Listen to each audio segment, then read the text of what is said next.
Magandang hapon, Rosalie. May bigat ba yung mga pahayag ni Kerwin Espinosa at gaano ito kasignificant kung pag-uusapan ay ang panig ng Quadcom? O June, yung pinakabago nga dito sa pagdinig ng House Quadruple Committee ay ang pagharap ni Kerwin Espinosa na itinatangging isa siyang drug lord, subalit inamin na dati siyang drug user.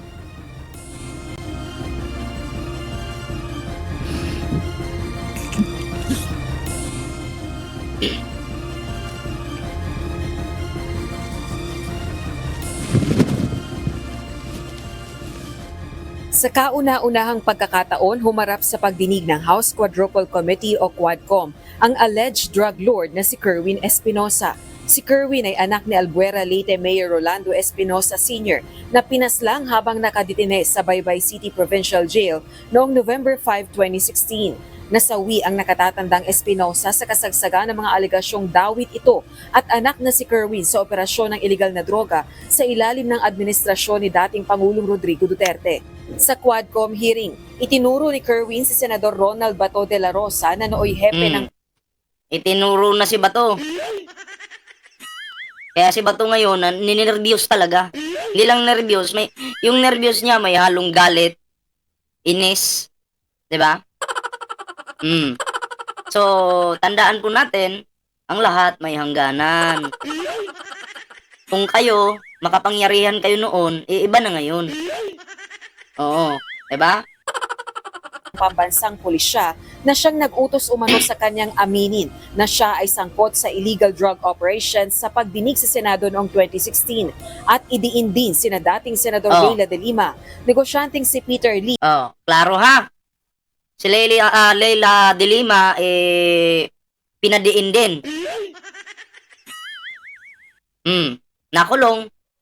Naghirap doon. Wala naman palang ano eh. Diniin lang naman pala eh. KO! Diba? Yun yung mahirap eh. Yung mahirap na makukulong ka tapos syempre, sila yung nasa kapangyarihan eh. Pag kumontra ka, delikado ka rin naman. Diba? At iba pang personalidad sa illegal drug trade. Ayon kay Kerwin, napilitan umano siyang gawin ang iniutos sa kanya. Kasi kung hindi ka papayag, sige, subukan mo. Hindi ka papayag, saan mo gustong pumunta? Hospital o yung kasunod? Natural, papayag ka na. I-DJin ko na to. Kasi syempre, mahal mo yung buhay mo eh. Diba? Sa banta sa kanyang buhay at kanyang pamilya. Naman ni Bato, Kerwin, para magkaintindihan tayo at para walang mangyari na masama sa iyo. Yun yung sinasabi ko eh. Galing mo ba to? Natural, susunod ka. Kasi dun pa lang, yung tatay nila, di ba? Yun yung pinakautak, yun yung may power. Si Bato, taga-sulsul. Sa pelikula lang yan, sabi ni ano.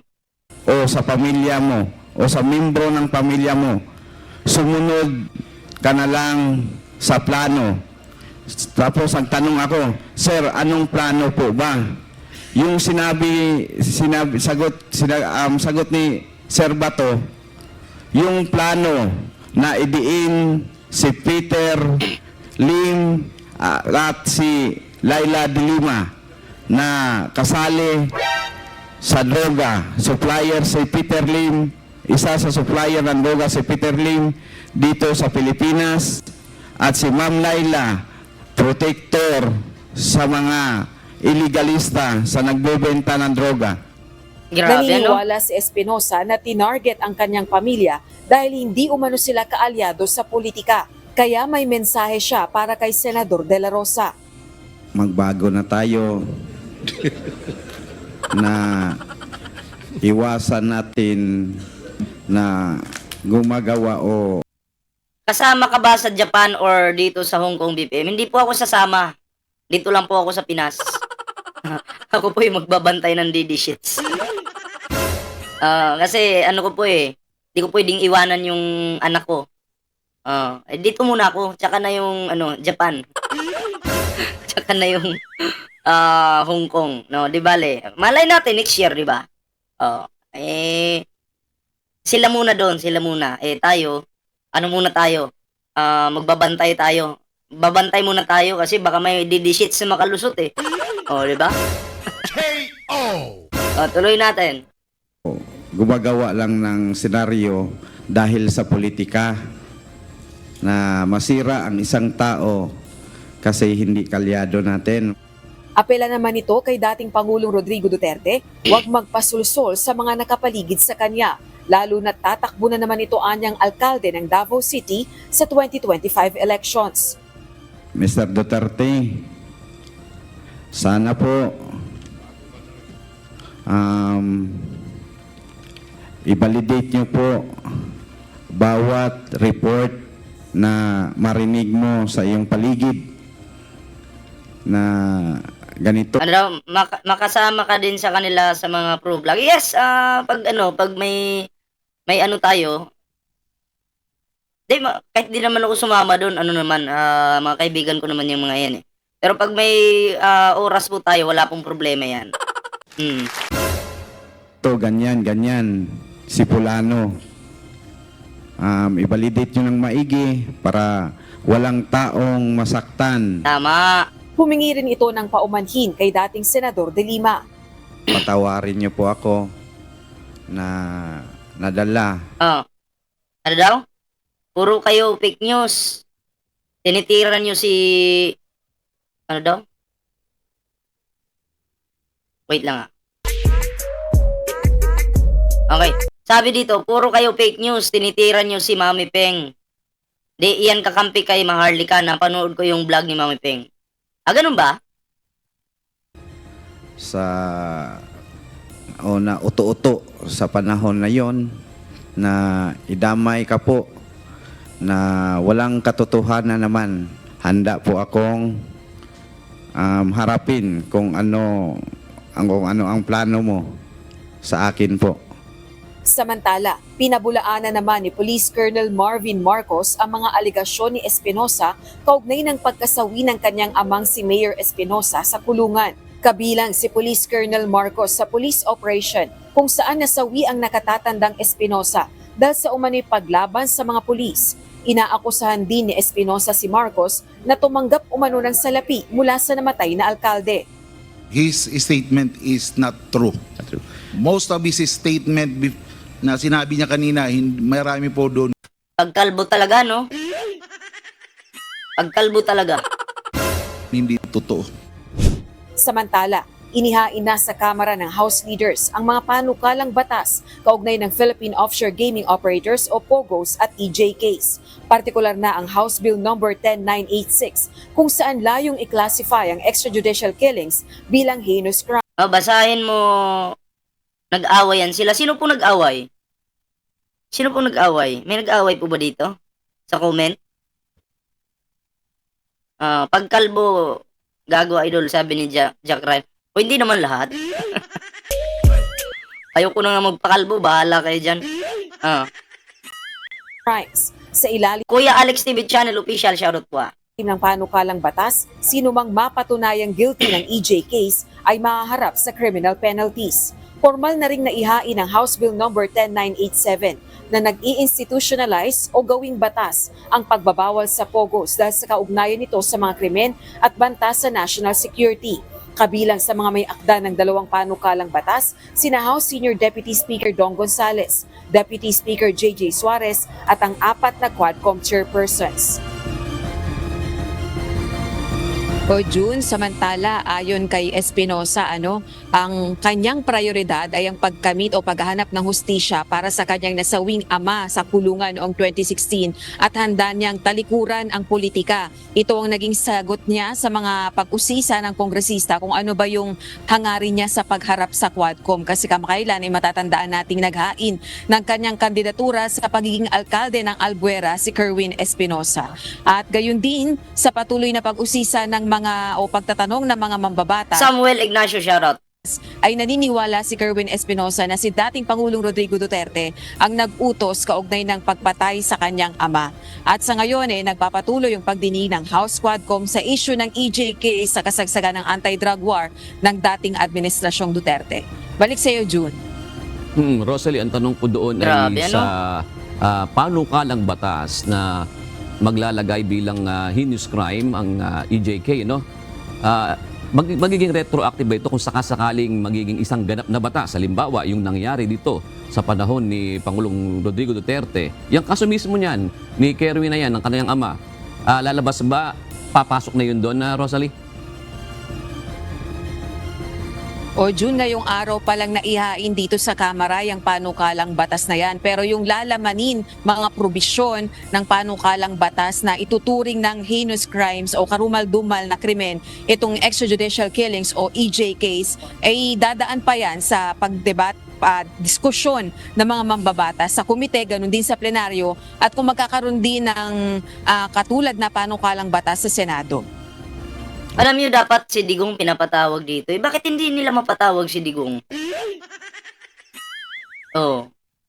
Siguro pag ano talaga, pag leader talaga, panghulihan eh. Diba? Pero dapat kasi si Digong, naiimbitahan din dyan para, syempre, diba? Malaman din yung side ni Digong kahit alam naman natin ganun talaga siya. Pero para maging patas ba? Para makita ng mga Pilipino, nandyan si Digong, nandito yung isa, nandito. Sige. Kanya-kanyang salita. Diba? Ito po yung karugtong niyan, may karugtong po ito eh. Bigyan po natin ng reaksyon. Senator Bato de la Rosa ang pahayag ng umunoy drug lord na si Kerwin Espinosa na siya raw ang nagutos na idawit si dating Senadora Laila de Lima sa illegal na droga. Nasa frontline na balitang yan, Camille Samonte. Sana po magbago na tayo Ito yung kanina. Sige lang, tuloy lang natin. na Uy, tumawa kayo baka mamaya. Bato, magbago ka na daw Sana magbago ka na daw. Parang inaasar mo si Bato Naku, lalong manggigigil yun sa'yo. iwasan natin na gumagawa lang ng senaryo dahil sa politika. Mr. Duterte, sana po Uy, may sumulsol. Sino yung sumulsol? Narinig nyo yon? Magbago ka na rin daw may sumulsol. Ito, pakinggan nyo May sumulsol. Ito. Balik natin senaryo dahil sa politika. Mr. Duterte, sana po narinig nyo yon? May sumulsol. Sino kaya yun? Sinong nakarinig? Press 1, sinong nakarinig? May nanulsol. I-validate nyo po bawat report na marinig mo sa iyong paligid. Lalo na ngayon na tumakbo ka ng mayor, huwag kang magpasulsul sa mga nakapaligid sa iyo. Yan ang mensahe ng self-confessed drug lord na si Kerwin Espinosa kay dating Pangulong Rodrigo Duterte sa pagdinig ng House Quad Committee kaugnay ng extrajudicial killing sa war on drugs. Ayon kay Espinosa, Salamat John Rex Vlog sa iyong patamsak dyan. Maraming salamat. may basbas si Duterte ang pagdadawit niya kay dating Senador Laila de Lima. Salamat po sa nagpakulay sa ating channel. Hindi ko lang pumabasa yung pangalan mo pero salamat po Thank you po sa blessings. Sa illegal na droga. Ang nag-utos daw sa kanya na idamay si De Lima at iba pang personalidad. Walang iba kundi ang nooy Grabe yung kintab Pagkalbo talaga ang bait. PNP chief at ngayon senador na si Bato de la Rosa. Kapag hindi raw ako sumunod sa plano, pwedeng mangyari sa akin ang nangyari sa ama ko o isa sa mga pamilya ko ang mamatay din. Agoy. Namatay ang kanyang ama na si dating Albuera Mayor Ronaldo Espinosa sa umano'y shootout sa piitan noong 2016 dahil umano sa illegal na droga. Naniniwala si Espinosa na biktima lang ng extrajudicial killings ang kanyang ama. Basta di lahat gagawin namin ng mga anak mo na makamit ang hustisya ng iyong pagkamatay. Sa panayam sa programang Story ko ng One News, gigil na binanata ni Senator De La Rosa si Espinosa.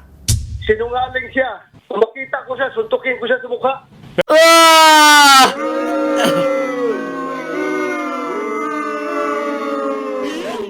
Gusto mo ba to? Ikaw lang yung tama palagi. Sinungaling si Kerwin, gusto mo ikaw yung tama. Dahil senador ka, tama ka. Manununto ka sa mukha, tama ba yan? Tama bang pananalitayan ng isang senador na katulad mo? Nakakahiya ka. O sige, subukan mo. Baka idol mo lang si Baste. Anong sabi ni Baste? Anong sabi ni Baste? Pag makita daw si Torre, sagpaon. O si Paon ba yun? O sagpaon? Oh, ay nagkita sila sa Davao Bakit walang nangyari? Oh, ngayon, bato. Ano daw sabi mo? Susuntukin mo sa mukha? Huh? Ang story ko ng One News, gigil na binanata ni Senator De La Rosa si Espinosa. Sinungaling siya. Kung makita ko siya, suntukin ko siya sa mukha. Oh, baka mamaya hindi mo magawa yan, bato. Diba? Baka mamaya hanggang salita ka lang. Wala, gigil na eh. Kasi bilang na po ang mga araw nila. Ay, malay natin, may ACC pa dyan, o baka may mga, diba? Pinagkakaisahan na si Bato dahil sa mga pinaggagawa nila noon. Okay, shoutout kay Arthur J. De La Cruz. O, tuloy natin. Pero sir, this was said under oath, I understand, in the legislature. So, Yes, nanumpa yung tao Nanumpa. Kasi pag nagsinungaling ka, tapos nanumpa ka, may kalalagyan ka. Paano siya naging sinungaling? Nanumpa nga Bato. Sige, tingnan natin explanation niya. in the end, it's something that was sworn to to be correct and true and accurate. Shoutout po muna kay Rodora Pedrosa. Magandang hapon po Ikaw, kung sino paniwalaan mo, maniwala ka sa drug lord o maniwala ka sa dating si PNP na ngayon may senador na. Maniniwala ka ba daw sa drug lord o maniniwala ka kay Bato na ngayon ay senador na? Mas maniniwala ako dun sa sinasabi mong drug lord. Oo. Doon ako maniniwala, Bato, hindi ako maniniwala sa'yo. Diba? KO! Alayo ng sagot mo Ang tanong kasi, paano magsisinungaling yung tao? Nanumpa yun. Anong sagot ni Bato? Maniniwala ka sa drug lord o sa akin na ngayon senador na? Layo! Bato naman. Ginagawa mong tanga yung mga Pilipino Teka lang, kung saan ka maniwala. Wala naman daw balak si De La Rosa na kasuhan si Espinosa. Nanindigan naman si Espinosa na gawa-gawa niya lang lahat ng kanyang testimonya noon. Sabay sorry kay De Lima dahil sa pagdawit sa dating senadora. Patawarin niyo po ako na nadala sa na uto-uto sa panahon na yon na idamay ka po na walang katotohanan naman. Papa ko. Sa isa namang pahayag, Ay, shoutout po kay Redler 2.0 Suportahan po natin yung mga premier. Yan, may YouTube channel po yan. Support po tayo. sinabi ni De Lima na hindi na niya ikinagulat ang pagbawi ni Espinosa sa kanyang testimonya. So dati ko na nga pong alam, narinikant na niya yan. Pero yung tungkol po sa pagbanggit, categorically, kay former police chief and now Senator Jo Marie Delaire o Delere, shoutout po Bato de la Rosa, ngayon lang po yan publicly. Although, kung naririnig ko na yan, may mga naging information na ako na it was really then Police Chief De La Rosa who coerced certain witnesses. Duda naman ang ilang kongresista sa motibo ni Espinosa sa pagharap niya sa pagdinig, lalo tatakbo siyang alkalde. Siniguro naman ng Quadcom na susuriin nila ang testimonya ng mga resource person bago bumuo ng committee report. Nagbabalita mula sa Frontline, Camille Samonte, News So yun po, Bato, kabahan ka na. Nako, wala na kasi, noon kayo yung nasa taas na mamayagpag kayo. Ngayon wala na eh. Diba? O paano pa kung pag natalo ka pa sa pagtakbo mo senador? Oo. Diba? Papaano na? Sabi ni Kamote Moto, ididamanda ka raw ni Mami Ping, kaya hanap ka na rin ng abogado. Huwag kang mag-alala. Ako may pambayad akong abogado. Walang problema yan. Diba? Kamote Moto. Kaya nga, sabi ko nga, araw-araw ko yung itatapik yung Ping mo. Diba? Kung gusto mo, isponsoran ko pa yan sa Ping. Hampas lupa naman yan eh. Wala namang pera yan eh. KO! Diba? Gusto mo, isponsoran ko pa? Oo naman. Alam nyo, oo, kayo kasi mga uto-uto kayo. Sa totoo lang. Oo, pag sinabing ididemanda, ganun-ganun, yun na yun. Gawin niya. Pero siguro unahin muna niya yung yung pamasahe niya. No, kasi wala siyang pamasahe eh. 'Di ba? Wala siyang pamasahe. Ang tanong dito, Kamote Moto, sino yung mauuna? Sino kaya yung mauuna, Kamote Moto? Baka mamaya pag nakatanggap siya ng love letter, baka wala siyang pamasahe. Ayun yung problema eh, pag wala kang pamasahe. Doon kita dadalhin sa Mindanao. Sabi ko nga para mas ma-challenge ka ba? 'Di ba? Para mas ma-challenge ka, ganun. Sus Mariusip. Di magdemanda ka. Oy, shoutout po kay Alicia Comments. Ayan, salamat po sa pagbisita sa ating live. Kayo naman, ako wala akong minention pero may natamaan. Yes. Oo. Ganun yun eh. Ako nga noon, kinontent ko yan. Mami nga lang yung pinangalan ko dun eh. Tinamaan siya eh. Oo. Ang pagkakamali mo lang, Peng, nagmura-mura ka dun sa live ni Mamita at minention mo yung pangalan ko at ang dami mong mga sinabi dun. Yun yung isa mong pagkakamali. 'Di ba?